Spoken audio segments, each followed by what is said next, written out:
atong kinabuhi mao nang maniguro ta.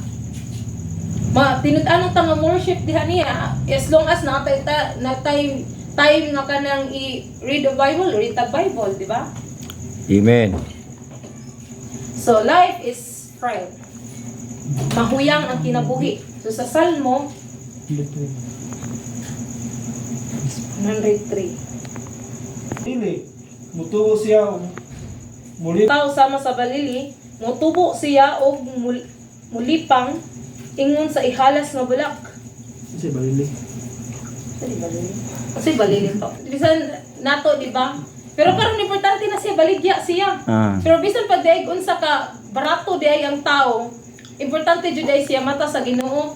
Kay during sa time jud before, ang Carabao grass or kanang something ganap itong tanong nga kanang dili ba siya importante sa tao. Dili siya kuan itamak-tamakan lang og labay-labayan, di ba? Yes. Pero God, ang Ginoo di siya dai mo pili ni ana.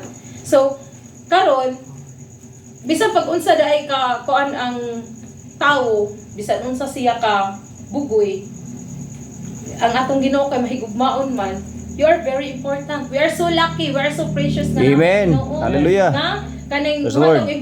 importansya sa atong kagalingon. So mao nang ang atong ibaw sa jud ay sa Ginoo, ang ato siyang alagaron. More jud ang atong dapat ibaw sa atong buhi nga Dios. Amen.